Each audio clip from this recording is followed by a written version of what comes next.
గురువు గారు. నమస్కారం నాయన, నమస్కారం. కూర్చోండి. వాదాలు గురువు గారు. సరే నాయన, ఈరోజు మీకు ఒక పదం చెప్పాలనుకుంటున్నాను. ఒరే చెన్న నువ్వు చెప్పు.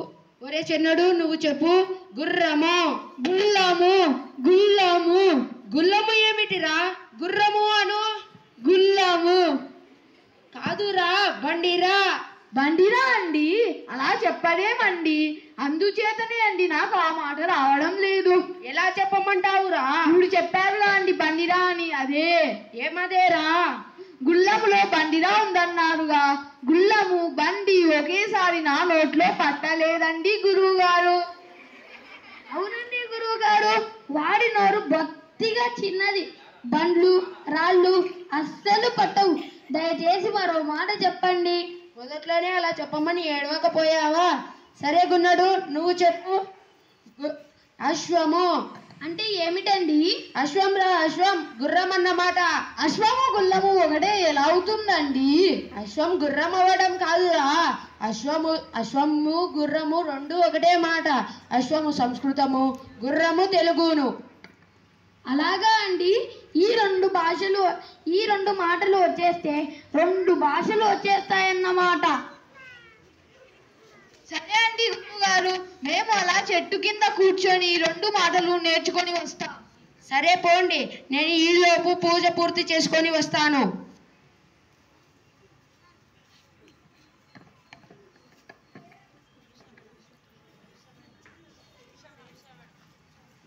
ఒరే గున్నా, అబ్బా మనం ఎంత అదృష్టవంతులంరా.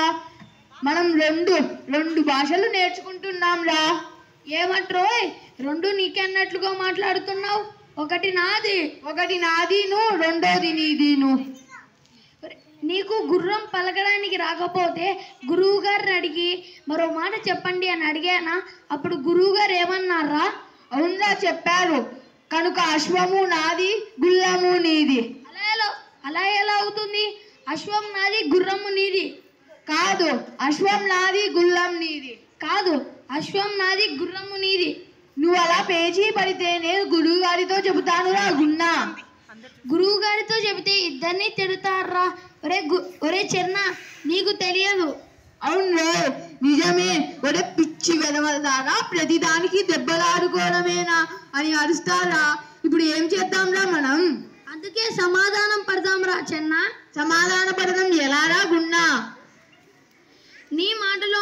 నీ మాటలోని బండిరా ఉన్న చోట నా మాటలోని షో పెట్టేస్తే సరి. ఒరే ఇట్టే చెప్పేశావురా గున్నా, నాకు అట్టే అర్థం కాలేదు. అరటిపండు విడమార్చి చెప్పరా, అట్టిపండు తోలు ఒలిచి చేతిలో పెట్టినట్టు. ఏమంటే అర్థం చేసుకుంటూ విను. గుర్రంలోని బండిరా ఉన్న చోట అశ్వంలోని షో పెట్టేయడమేరా. భలే ఆలోచనరా. అప్పుడు అది గుష్వము అయ్యింది. ఉనే వచ్చేసిందిరా గుష్వము. అదో ఇప్పుడు నోరు పడుతుంది. మన రెండు పదాలు కలిసి ఒక సమాధానం ఇస్తుంది కదరా. రా పద గురువుగారితో చెబితే ఈ మనల్ని మెచ్చుకుంటారు. పదరా బాబు, నాకు ఆనందం ఆగడం లేదు. అంతా ఆనందంతో ఉక్కిరి బిక్కిరి అయిపోతుంది. అదిగోగా గురువు గారు వచ్చేసిందండి. కంటత వచ్చేసిందండి. గుష్వము. ఏమి వచ్చేసిందిరా?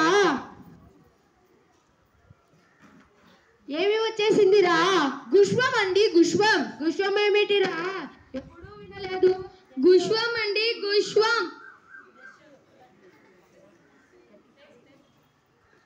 ఎప్పుడూ వినలేదు ఈ పదము. మీరు నాకు గుల్లము చెప్పారా? అందులో బండిరా నాకు రాలేదా? నాకు అశ్వం చెప్పారా? అది నాకు వచ్చిందా? వాడికి వచ్చినది నాకు రానిది రెండిటి కలిపేశాం, కలిసి కట్టుగా ఉండాలని. అప్పుడు అది గుష్వము అయ్యి ఊరుకుందండి గురువు గారు. రెండు భాషలు కలిపేసి నేర్చుకుంటున్నాం గురువు గారు. ఏడ్చినట్టే ఉంది మీ నేర్చుకోవడము మీరును. గురువు గారు ఏదైనా తప్పు అయితే మమ్మల్ని క్షమించండి అయ్యా గురువు గారు. శివ ఏమి క్షమించమంటారా? మీ తెలివి అంతా విషమించిపోతుంటేను. విషమించడమా అంటే విషమే? అయ్య బాబోయ్, విషమేనండి. మీ మొహం చెప్పిన ఒక్క మాట అయినా కానీ నోట పట్టని శుంఠలు. ఎలా చచ్చేదిరా మీతోటి? చచ్చిపోవద్దు గురుగారు. మీరు చచ్చిపోతే మేము బతికి ఉన్న తెలివి తక్కువ వారిమా. దయచేసి నోరు తిరిగే ఇంకో మాట చెప్పండి, పుణ్యం కట్టుకోండి. సరే చెబుతాను, ఏడవండి. తురగము. మేము తిరగమండి. తిరగడం కాదురా, తురగము. గుర్రం రాకపోతే. గుర్రం వచ్చినా తిరగము, గుర్రం రాకపోయినా తిరగము. గుర్రం వచ్చినా తిరగము, ఇక్కడే ఉండి నేర్చుకుంటాం. చెప్పండి అయ్యా. హరి నేను చావను వద్దు, మీరు తిరగను వద్దు. పోండి అవతలకు పోండి. అది కాదండి. కాకపోతే ఏమిటిరా? మీకు శివ మీకు గుర్రము రాదు, అశ్వము రాదు, తురగము రాదు.